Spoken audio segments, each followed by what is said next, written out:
una producción de Euforia y Pitaya. Algunos pasajes de este podcast incluyen descripciones explícitas de violencia y contenido sexual que podrían herir la sensibilidad de algunas personas, especialmente la de otras sobrevivientes. Toda historia tiene un principio, que casi siempre está impregnado de inocencia y buenas intenciones, como lo estaban nuestras vidas en la década de los 80. Tiempos ingenuos, de feliz adolescencia, al ritmo de los shows que veíamos con emoción en la televisión. Y a ese principio y esos sueños cándidos me voy a remontar, aunque para ello tenga que mencionar su nombre y recordar la primera vez que lo vi.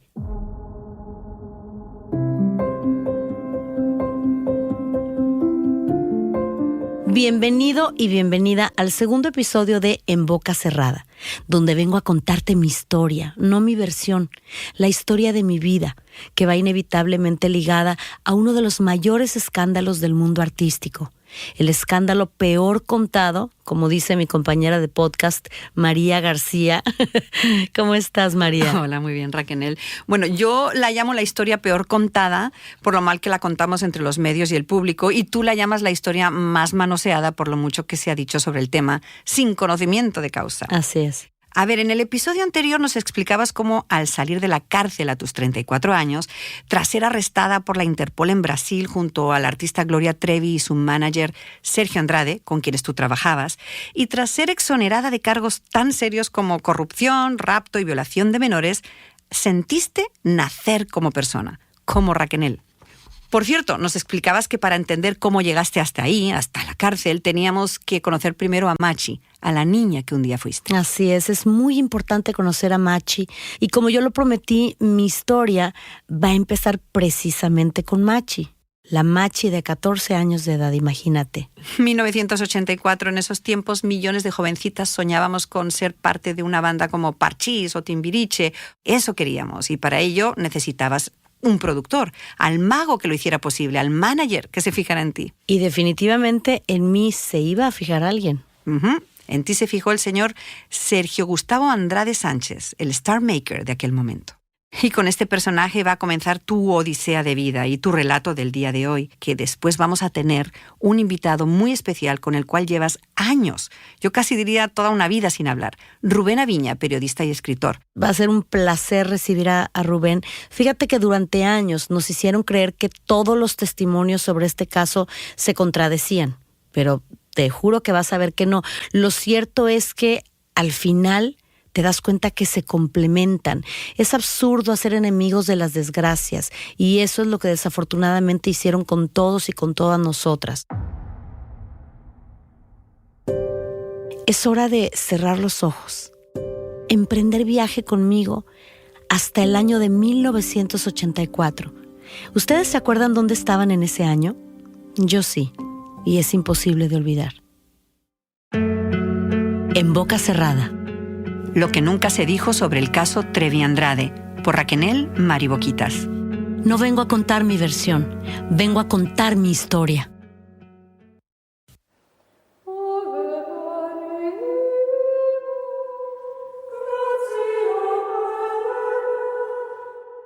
Quiero ser monja. Les anuncié en mi casa cuando cumplí 11 años. Cantar es lo que más me gusta, pero mejor le voy a cantar a Dios. Las hermanas salesianas de mi escuela me adoraban y yo me la pasaba en ensayos del coro. No, mijita, me decía mi mamá, mejor forma una hermosa familia, cásate y ten hijos como las mujeres normales. Sin quererlo, mi mamá, como la inmensa mayoría de las madres, me estaba predestinando, porque así las predestinaron a ellas. No hay niña que no escuche este sermón. El matrimonio es lo máximo, es tu objetivo, es lo que Dios quiere y tus papás esperan de ti. Y precisamente esa bendición iba a ser mi perdición, el santo matrimonio. Ya no me quiero casar con Dios, les dije al siguiente año. Voy a ser artista y me voy a casar con Miguel Cancel de Menudo. Y es que acababa de ver en la televisión a uno de los chicos de Menudo, el grupo pop de moda, y en un segundo cambié mis aspiraciones celestiales por otras más terrenales. Así era yo, tímida, enamoradiza, muy religiosa, obediente, fascinada con la música y el baile, y terca cuando algo se me ponía en la cabeza. Nací en la Ciudad de México el 23 de diciembre de 1969, pero me considero de Reynosa, Tamaulipas, donde pasé los primeros años de mi vida y donde reside gran parte de mi familia. «Pepe», se maravillaba mi joven mamá, «la niña no habla, pero mira cómo canta». Es cierto, yo aprendí a cantar antes de hablar. Tenía apenas 2 años y medio y ya me sabía la letra entera de Río Rebelde de Julio Iglesias. Así fue como yo, animada por mi abuelita que igualmente amaba cantar y ayudada por las conexiones de mi mamá en los eventos locales que ella organizaba, terminé abriéndoles los shows a Amanda Miguel, a Timbiriche y a Chabelo cuando venían a Reynosa. El público se emocionaba al ver a una niña de 4 años cantando las canciones de Nicola Di Bari. «Esta chiquita tiene mucho talento, tráiganla a México», dijo César González el Pollo, director de programas de televisión, después de verme en uno de esos conciertos en mi ciudad. A través de El Pollo nos llegó una invitación para cantar en La Hora Feliz, un nuevo show de variedades de Televisa. Con 14 recién cumplidos y acompañada por mi papá y mi mamá, emprendí rumbo a la capital mexicana para participar en el popular concurso. Ya nadie lo dudaba, yo sería artista. Mi primera actuación en el famoso programa fue todo un éxito y a esa le siguieron otras 5 presentaciones. «Llévenla con Sergio Andrade», dijo Antonio Carrizosa, periodista de notitas musicales al terminar de entrevistarme. Sergio fue el productor de Lucerito y de otras famosas y busca nuevo talento. Y así llegamos a unas oficinas en la Colonia del Valle, exactamente en la calle Búfalo. La cita para conocer al gran productor nos la dieron a las 4 de la tarde y el hombre acabó recibiéndonos hasta la medianoche. Nos hizo esperar más de 8 horas mirando las paredes de la sala de la entrada. Luego aprendería que esa era su costumbre, una de sus tantas estrategias para ejercer control. Quien tenga interés de verdad va a esperar una eternidad si es necesario, solía decir en un tono irónico. Cuando finalmente el misterioso personaje apareció, nos invitó a pasar con un simple gesto. Sin mediar palabra, se dedicó a escanearnos de arriba a abajo. La niña provinciana tímida, con ambiciones artísticas. La mamá, que podría ser la hermana de la niña. El papá, tan solo unos años más mayor que él, no pintaba nada mal, para sus propósitos. Yo también lo miré, y de inmediato dirigí mis ojos al suelo como siempre hacía por mi insoportable timidez. Alcancé a ver que era un hombre ni gordo ni flaco, ni guapo ni feo, pero con una mirada muy intimidante, con su rostro un poco cacarizo y de quijada prominente, con voz firme y muy seguro de sí mismo. Cuando se sentó frente a nosotros y cruzó las piernas, me percaté de que no llevaba calcetines. El hombre raro sin calcetines. Fue todo lo que pensé de ese primer encuentro. Me pidió que le cantara una canción y elegí la que mi mamá decía que me salía preciosa, La Maldita Primavera. «Eres la cantante que México esperaba», me dijo sin mucha emoción, pero muy convencido. «A ver, ahora actúa una escena improvisada. Haz como que se murió tu padre», me ordenó de repente. Me armé de valor y lo hice lo mejor que pude, mientras mis padres permanecían mudos, tan espantados como yo con tan macabra petición. El extraño productor sutilmente dejaba saber quién le venía sobrando en esta habitación. «Es una artista completa, justo lo que estaba buscando. Yo la manejaré», continuó esta vez dirigiéndose a mis papás. «No sé, solo vinimos por un mes y tenemos que regresar a Reynosa». Mi papá titubeó ante tales prisas. «Ok, si le interesa, a ver cuánto está dispuesto a hacer por el sueño de su hija y por el sueño de ustedes dos», le interrumpió Sergio con este reto que luego le escucharía repetir en otras ocasiones. Otra de sus estrategias para poner a prueba a la gente y ejercer manipulación. ¿Cuánto estás dispuesto o dispuesta a pagar por llegar a donde quieres llegar? Un arma de doble filo que te puede empujar hacia el éxito o te puede convertir en verdadero esclavo de tus propios deseos. Aquí tienen el contrato para que yo la pueda representar formalmente, nos dijo mi nuevo representante y productor. La niña tiene 2 días para aprenderse 7 canciones. La veo el lunes. Salimos de esa junta tan confundidos como emocionados. ¿El que decían era el mejor productor de México me había aceptado? ¿Habíamos firmado contrato ahí mismo? ¿Pero cómo? ¿Qué iba a pasar ahora? Mi papá decidió que de momento rentaríamos un departamento en la capital para que nos quedáramos ahí mi mamá y yo, mientras él iría y vendría a Reynosa para atender su trabajo y a mis hermanitos que estaban con mi abuelita.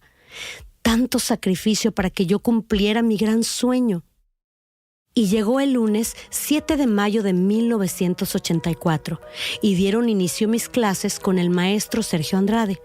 Ese lunes comenzó también el viaje más largo y tortuoso que cambiaría mi vida y la de toda mi familia. ¿Cómo bajarse de un tren que crees que te lleva directo a tus sueños? Todo eran señales que apuntaban a un gran destino. A partir de ese lunes, mi mamá me llevaría todos los días a otras oficinas que Sergio tenía sobre la avenida Insurgentes y se sentaría pacientemente en la recepción hasta que yo terminara mis clases de piano, bajo y canto, que se prolongaban durante más de 6 horas. Algunas lecciones eran puro ensayar yo sola, encerrada en uno de los estudios.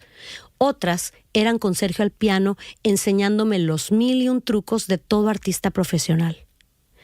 Entre lección y lección, el maestro, como gustaba que lo llamáramos, se daba tiempo para preguntarme por mis costumbres y mis gustos. ¿Cuál es tu película favorita? ¿Prefieres la nieve de chocolate o de fresa? El hecho de que una persona tan importante se tomara la molestia de interesarse en mi vida me infundía confianza y me hacía sentir muy especial. Poco a poco vencí mi timidez y comencé a confiarle mis secretos. Me fascinaba que otro adulto que no era parte de mi familia me alabara por ser educada, dulce y disciplinada. A eso me habían enseñado las monjas en la escuela, a caer bien y a respetar a los mayores. Sergio fue, sin duda, el primer adulto aparte de mi papá o de mi abuelito con el que yo me quedé a solas y esto causó un gran impacto en mí. En esas horas interminables, encerrados en un cuarto con el piano, el maestro y amigo iba haciendo su tarea despacito. ¿Cómo vas con tu papá?, me preguntaba. Bien, solo que otra vez discutió con mi mamá. Me sinceraba yo sintiéndome cómoda con sus pláticas. Se quieren mucho, pero desde que murió mi abuelito, mi papá toma a veces y luego se pelean. ¡Ay, qué horror! Yo nunca le haría eso a mi familia. Me respondía siempre haciéndome sentir que él era mejor que el resto de los seres que me rodeaban y que él estaba allí para protegerme. Cualquier pequeña discusión con mi mamá sobre la ropa o la comida la aprovechaba para recordarme lo mala madre que era. Sin darme cuenta, comenzó a grabarme esos mensajes subliminales en mi cerebro de niña buena y tonta. Tus padres no te quieren, no están a tu altura, pero tú sabes que cuentas conmigo. Ven, te quiero enseñar algo. Me anunció un día mi nuevo amigo y salvador al terminar una de nuestras lecciones. Es una canción que escribí para ti. Y ¡zas! En ese mismo instante, mientras Sergio tocaba cada uno de los acordes, me enamoré. Escuchándolo tararear ese tema me enamoré perdidamente. Me enamoré como se enamora una adolescente que jamás ha tenido novio ni ha besado a nadie. Caí enamorada de sus atenciones, de sus palabras románticas, de su talento y de su protección. Y aunque físicamente todavía no me atraía, comencé a sentir nervios cada vez que se me acercaba. A partir de este punto, mi historia cambia. Desde el momento tan peligroso en el que caigo enamorada, este relato de la adolescente que quería ser artista se convierte en el relato de la adolescente que es capaz de todo por amor, de todo. A partir de este instante, esta historia de fama y ganas de triunfar pasa a ser una historia de amor y obsesión como ninguna otra.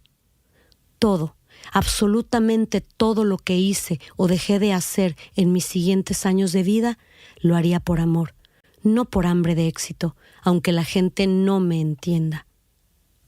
Sin darme cuenta y garabateando corazones en mis cuadernos con la letra S dentro, me transformé en mi peor enemiga y en la peor enemiga de muchas otras personas, incluidas aquellas que yo más amaba. El romance secreto iba avanzando cada vez que nos quedábamos a solas. Primero, Sergio me tomó de la mano, otro día me acarició el cabello y finalmente me besó dulcemente, como se besan en los cuentos de hadas. Fue un beso como el que te das con tu primer novio en la prepa, de esos que no te asustan. El cortejo iba lento y eso me hacía sentir segura. Algunas tardes, mi maestro y enamorado me señalaba las escaleras de servicio y nos íbamos los dos al cine sin que mi mamá, esperando que terminara mis ensayos en la recepción, sospechara nada. Yo me sentía como Alex, la protagonista de Flashdance, escapando en la moto con su enamorado Nick bajo la lluvia.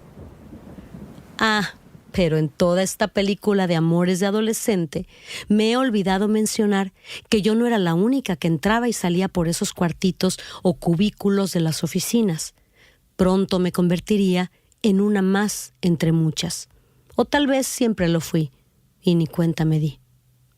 No recuerdo cuándo, pero empecé a saludar a otras chicas de mi edad o un par de años mayores que llegaban con sus libros e instrumentos. A Pilar la reconocí inmediatamente del programa Chiquilladas. Hacía de la seño Minerva y siempre me había gustado mucho su voz y lo bien que se le daba la comedia. A Claudia también la había escuchado cantar antes en un concurso con su canción Agüita de Coco, y Mónica siempre llegaba con su mamá como yo. Sergio nos daba clases por separado y casi nunca convivíamos, hasta que un día nos citó a todas juntas. Ok, ya que no puedo lanzar tanta solista al mismo tiempo, decidí formar un grupo musical. Sergio nos anunció su plan por sorpresa. Yo me quedé confusa y decepcionada, hasta que más tarde, una vez a solas, me consoló. Me juró que luego yo sería la primera que lanzaría en solitario. En la siguiente junta, Sergio dictó la configuración del grupo. Mónica tocaría el piano y compondría. Claudia sería la baterista. Pilar tocaría la guitarra y primera voz, y yo el bajo, primera y segunda voz. Y de pronto, cuando pensábamos que ya se habían acabado las sorpresas, escuché esa voz extraña, ronca y alocada. Era una voz desconocida y que provenía del estudio de al lado. ¿Será que Sergio sigue audicionando? ¿Cuántas vamos a hacer?, le dije a Mónica intrigada.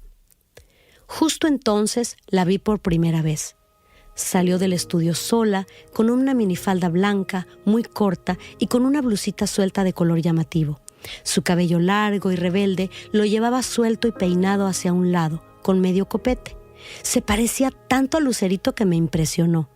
Era un poco mayor que yo, probablemente tenía 17, y ese mismo día Sergio nos la presentó formalmente con esta breve aclaración. Gloria tocará el sintetizador. La miré y me sonrió. En cuanto iniciamos los ensayos, empezamos a platicar y a conectar. Nuestra amistad se dio de manera muy natural y finalmente sentí que iba a tener una amiga de verdad.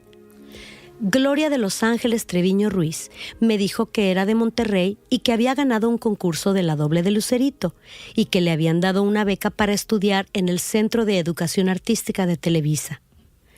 Gloria, en esas primeras pláticas divertidas e inocentes, también me contó que su mamá la había dejado mudarse sola al Distrito Federal, pero que venía a visitarla muy seguido. Aunque las dos éramos del norte, no nos parecíamos en nada, y eso me gustaba. Para mí, Gloria era la chica moderna y desenvuelta, todo lo contrario que yo. ¡Qué padre! ¿Cómo le haces para que tus papás te den permiso de vivir sola?, le preguntaba yo maravillada. Uy, sí, hasta tengo novio. Se llama Eric. Es hermano de la actriz Gaby Hasselkus, me confesó entre chistes y risas. ¿Y tú?, me preguntó mi nueva amiga, muerta de curiosidad. A mí se me hace que tú también traes galán. No, claro que no. Durante una semana se lo negué. Yo sé cuando alguien tiene novio. Gloria no se daba por vencida y tú estás mirando el reloj todo el tiempo. Es que me dijo que no se lo dijera a nadie. Se me escapó y me delaté. Qué mala amiga que no me quieres contar. Gloria, con tono alegre, me iba sosacando la verdad. Ok, prométeme que guardarás el secreto. Y no pude más y le confesé. Es Sergio. Gloria puso cara de incrédula, pero no dijo nada. Se quedó callada, como desconectada, abstraída, algo que siempre hacía y a lo que pronto me acostumbraría. Se iba lejos, dejando su cuerpo en una postura sombría, con los ojos fijos al suelo. Al rato regresó al planeta Tierra y me preguntó, ¿ya te acostaste con él? No, ¿cómo crees? Eso es pecado. Protesté con mi mentalidad de colegio de monjas. Claro que no es pecado, no seas boba, me reprochó con un suave empujón. Me encantaba su soltura y su seguridad, y el hecho de que me supo guardar el secreto. Nunca hizo ningún gesto ni broma que me delatara enfrente de Sergio ni frente a las otras chicas. Por esos días de secretitos y ensayos, todas andábamos emocionadísimas. Sergio había firmado nuestro proyecto con Wea, una de las disqueras más prestigiosas del momento, y teníamos que apresurarnos. Llevábamos meses aprendiendo a tocar los instrumentos y todavía no teníamos nombre. Boquitas Pintadas, dijo Sergio de un día para otro. El grupo se va a llamar Boquitas Pintadas y no se diga más. A estas alturas yo ya había aprendido que Sergio solo daba órdenes o anuncios, nunca explicaciones. Pero a mí eso no me molestaba. Yo estaba enamorada de mi novio y él me quería. Me besaba tiernamente y me dedicaba poemas y canciones de amor y me esperaba en esas escaleras de servicio para vernos a escondidas. Tú no me harás lo que me hizo Lucerito, ¿verdad? En una de nuestras escapadas, Sergio comenzó a hablarme de su famosa ex artista con especial insistencia. Y a mí eso me sacaba un poco de onda. Yo no entendía por qué cada vez me la mencionaba más, como si se tratara de una competencia. Mira a Lucerito, tanto que hice por ella, todas las canciones que le compuse, y en cuanto le contó a sus padres que nos gustábamos, la alejaron de mí. Se quejaba con voz lastimosa y me advertía que si yo le contaba lo nuestro a mi familia, harían lo mismo y nunca más nos dejarían ver.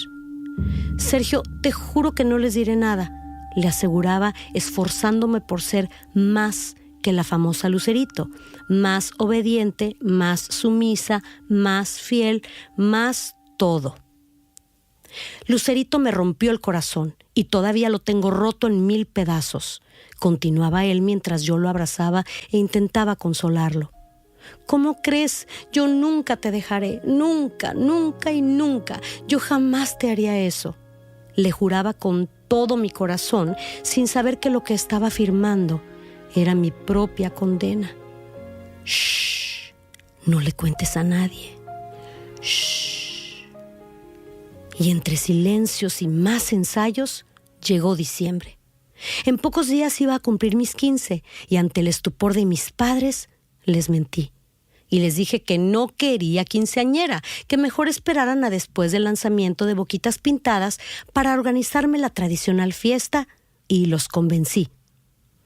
Perfecto, me felicitó Sergio. Nada de fiestecitas. Veo que me escuchaste e hiciste lo que yo te dije. Ya te advertí que no me gusta que hables con otros muchachos y mucho menos que bailes con ellos. Eso es de mujeres sucias que se dejan manosear. Cada día me enamoraba más de Sergio y me volvía más temerosa de sus estrictas reacciones si algo no salía como él quería. Tan estresada andaba que exploté cuando mis padres me dijeron que pasaríamos todas las fiestas decembrinas en Tamaulipas. De seguro Sergio se iba a enojar si me ausentaba por tanto tiempo, así que simplemente se me escapó. No quiero ir a Reynosa, es que estoy enamorada de Sergio y no quiero separarme de él. Nunca olvidaré la cara de mi mamá. Su primera reacción fue llamarme loca, niña insensata y cosas peores. Luego, temerosa de que yo hiciera alguna estupidez, comenzó a calmarse y a buscar algún plan para hacerme desistir de semejante tontería. Por unos días se lo ocultó a mi papá, pero luego vio lo necia que me ponía y se lo tuvo que confesar. Y yo, por mi parte, le tuve que confesar a Sergio que se los había dicho sin querer. Para mi sorpresa, no se enojó. Con infinita calma y seguridad me dijo: «Dile a tus padres que vengan y yo les explico». Mi papá, mi mamá y yo llegamos a las oficinas con cara de funeral. Doña Raquenel y don José iban dispuestos a enfrentar al monstruo que estaba enamorando a su hijita, y con lo que se encontraron fue con un verdadero encantador de serpientes. No, Pepe, no es como ustedes piensan. Sergio obviamente se dirigía principalmente a mi papá para aplacar al macho. Raquenel es una jovencita que se ha enamorado de mí platónicamente.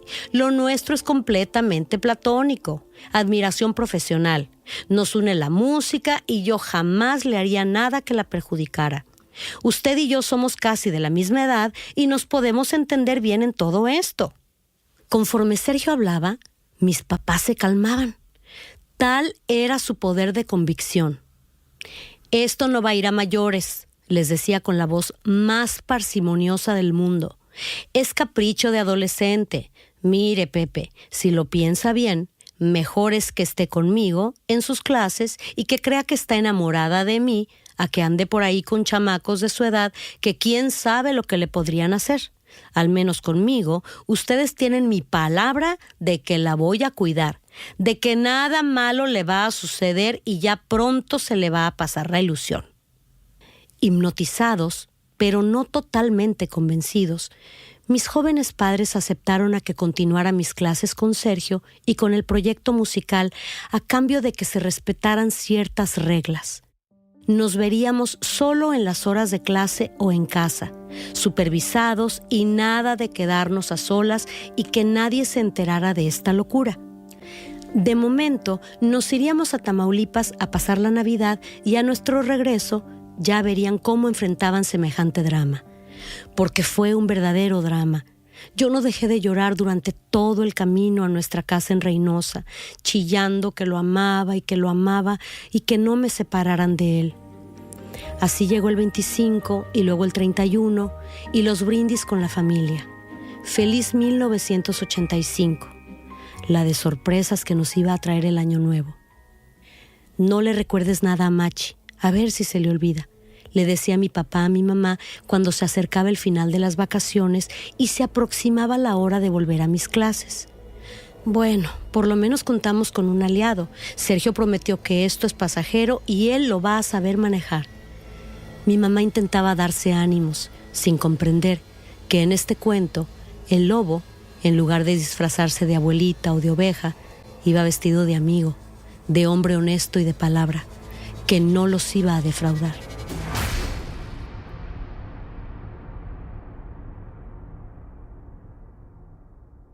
Del relato me llama un poco la atención tu papá y tu mamá, obvio, porque nos los estás presentando y son personajes muy importantes en tu historia. Tu papá, José Portillo Mendoza, alto, guapo, apuesto, que era 4 años mayor que Sergio. Sí, eran prácticamente de la edad. Tu familia siempre ha estado contigo y defendiéndote y es una gran familia, muy unida, pero que había discusiones en la casa. Papá y mamá eran jóvenes, papá empezó a tomar. Era muy triste, mi papi, en paz descanse, era un hombre muy amoroso, muy bueno, pero yo sé que la muerte de mi abuelo paterno le pegó muy fuerte y al mismo tiempo sí, hubo mucha confusión, mucha preocupación y desafortunadamente el alcohol a él lo hacía alterar sus sentidos y ese José, ese Pepe bondadoso, de pronto sí sacaba sus problemas a través de pleitos y de gritos. Pero no vieron las señales en esos primeros días que lo conocieron. Nada los puso sobre aviso a tu familia, a ti, de que detrás del gran productor se escondía algo raro. Era un gran manipulador, María. No creo que haya algún manipulador o un abusador que se disfrace de lobo desde el principio. Se tienen que disfrazar de lo más bonito para que a tus ojos pase de esa manera ligerita y entonces ya después cuando sabe que tiene el poder y tiene a la víctima perfecta enfrente, entonces darte el mordisco del lobo. el señor, porque ya era un señor, estaba teniendo una relación con la cantante Cristal, que era su artista y que también producía, que ella nunca negó que tuvo una relación con él, ya tenía unos 20 años por entonces, Cristal, y que por cierto también ha denunciado abusos que sufrió a sus manos. Tú no sabías nada de Cristal. No, nada, absolutamente. Yo me creía la primera y la única. Había sabido, sí, que había tenido una relación con alguien y que se había casado, pero pues eso era muy lejano para mí. Todo me lo pintaba de que había pasado hacía muchísimo tiempo, tenía inclusive un hijo, pero en mi cabeza estaba que en ese momento él se había enamorado de mí y por eso quería casarse, para estar todo el tiempo juntos y formar una familia. Lo único que tú sabías y tu familia también. Claro, y además, aquí hay algo muy interesante. Las personas creemos y le tenemos confianza a una persona que vemos en televisión que puede tener un carisma y que puede tener talento. Automáticamente creemos que podemos confiar en esa persona, pero la fama, el carisma inclusive y el talento no tienen nada que ver con tu calidad humana. Que me dices que en la academia o en las oficinas Sergio tenía reglas muy estrictas. Y ahí la ley del silencio se aplicaba para todas. Correcto. Para él el estar hablando era perder tiempo, porque si estabas en la academia era para estudiar y para aprender, no para estar cuchicheando con las demás. Te inculcaba o te ponía ciertas reglas, ¿no?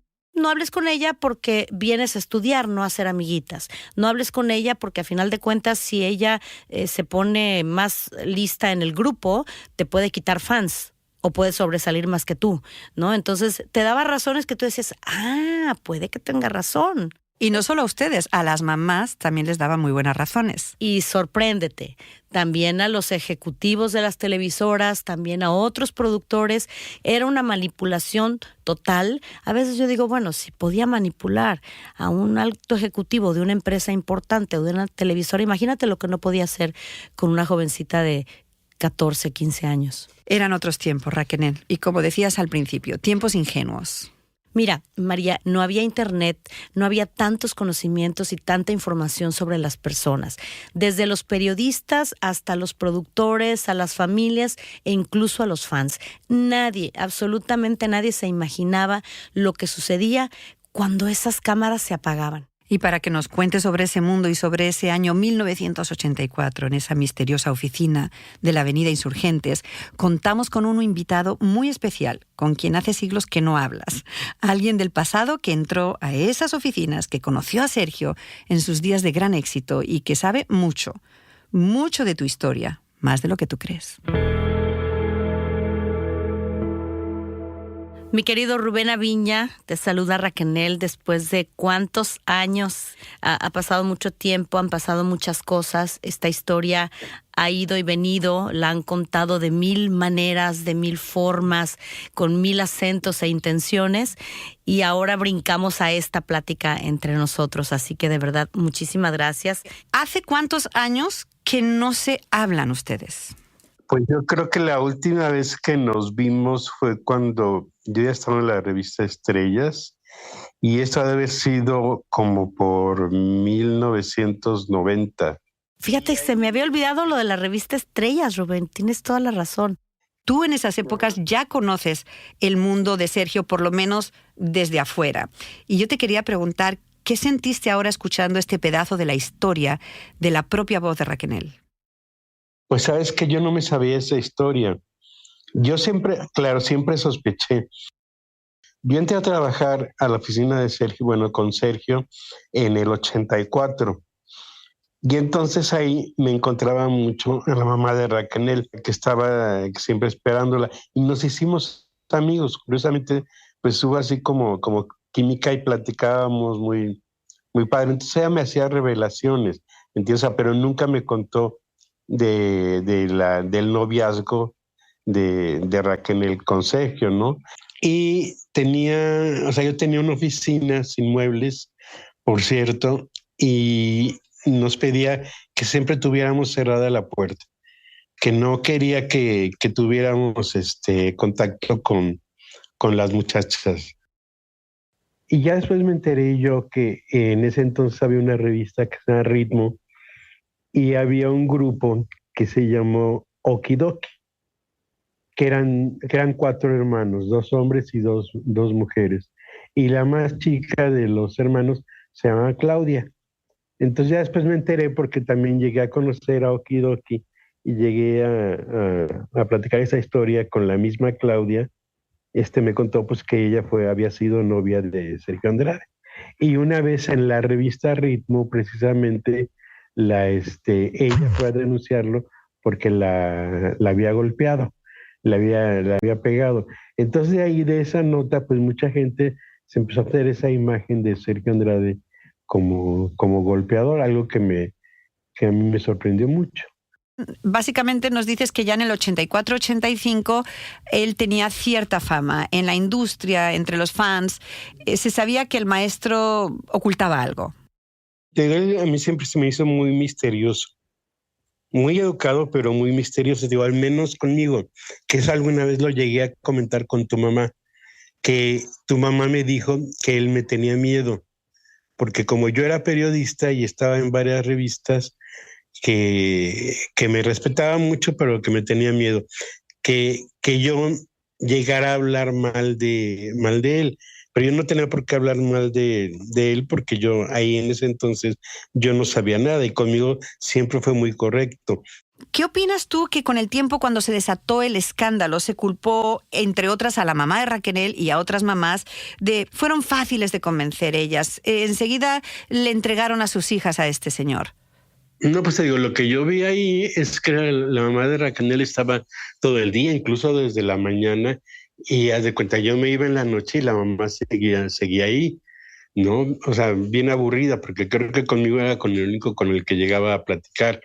Y con el resto de las muchachas, te digo, yo no sé cómo habrán sido sus casos, pero yo siempre he pensado una cosa, que si yo tengo una hija y un productor, un hacedor de estrellas, o sea, ya tan famoso, porque porque en este tiempo Cristal era muy famosa y él tenía así, que Cristal había ganado el Festival de Yamaha en Japón, tenía mucho prestigio.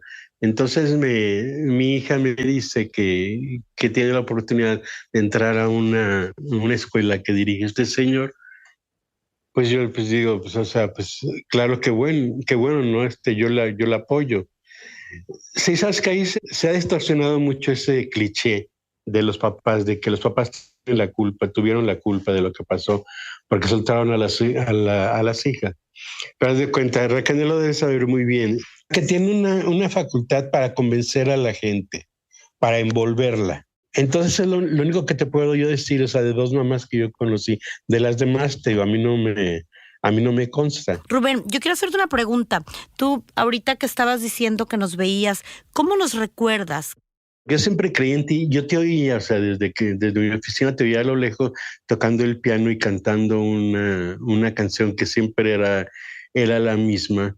Y yo decía, qué bonito canta, ¿no? Y aparte o sea, me encantaba tu imagen. Y no sé si te acuerdas que ya lo último que vivimos fueron llamadas que me hacía Sergio. Rubén es el autor del libro autobiográfico de Aline Hernández, La Gloria por el Infierno.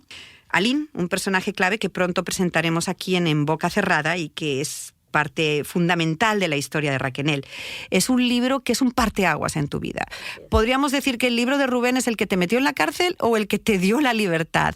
Y estás ahora hablando con Rubén, con el autor de este libro, en el cual habrá cosas que a lo mejor te disgusten. Digo habrá porque sé que no lo has leído. Y Rubén está aquí contigo. Me parece algo sumamente interesante teneros juntos. Mira, yo al respecto de esto lo único que te puedo decir es que obviamente sí, fue un parteaguas tremendo porque gracias a este libro sucedieron cosas muy fuertes, pero en aquel momento no lo entendía.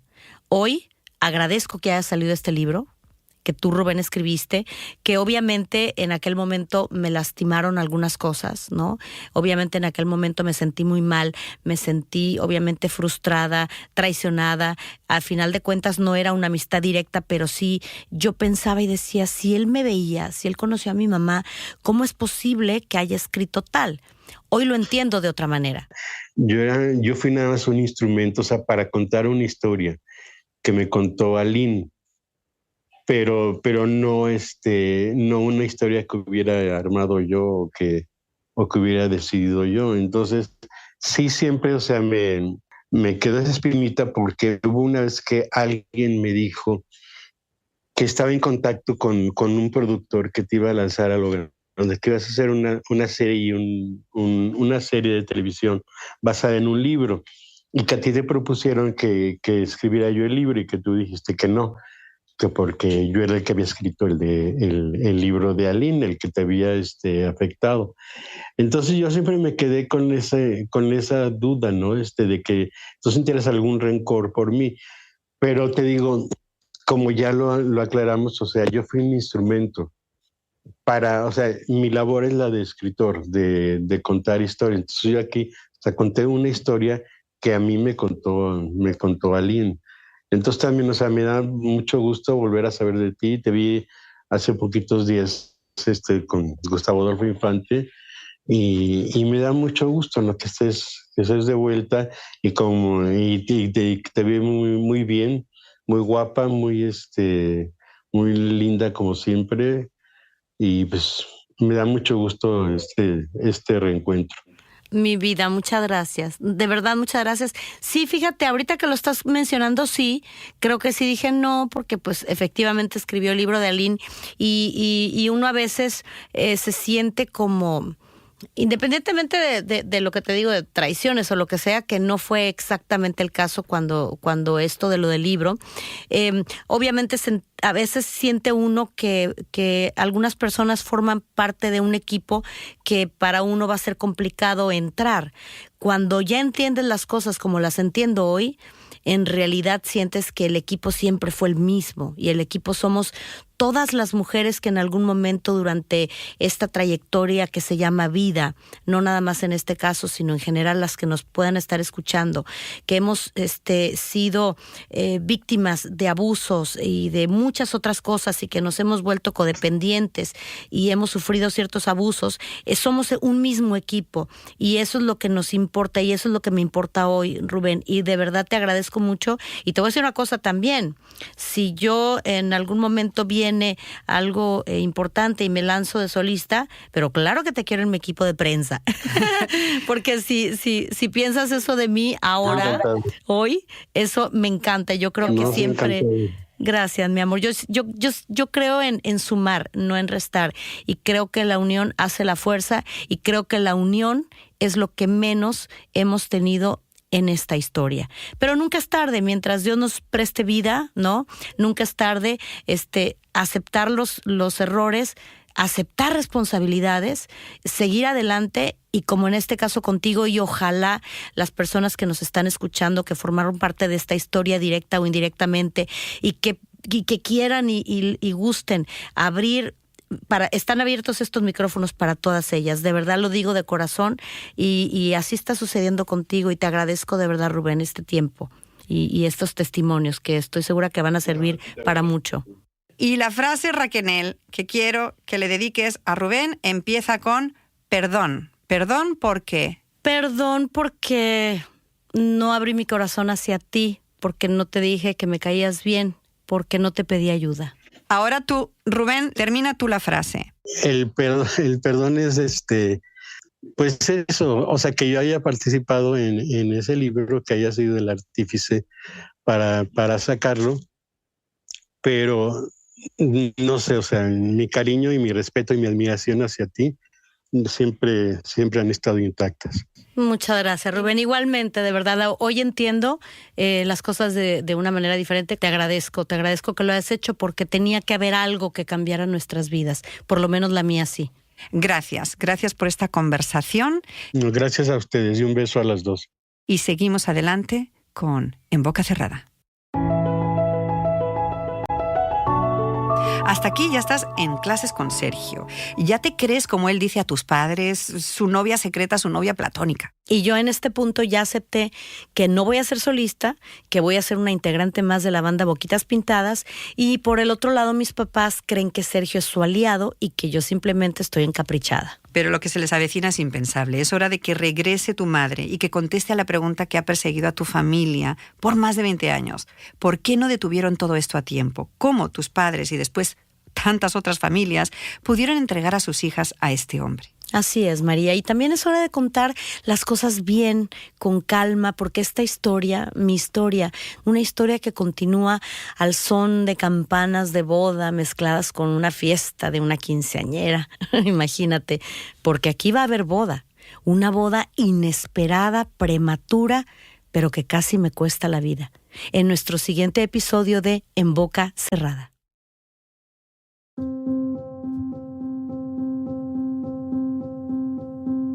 En Boca Cerrada es una producción original de Euphoria Podcasts y Pitaya Entertainment. Escucha En Boca Cerrada en el app de Euphoria o donde sea que escuches podcasts. Si estás en riesgo o conoces a alguien que pueda estarlo, visita humantrafficking.org o llama al 1-888-373-7888 para más información o apoyo.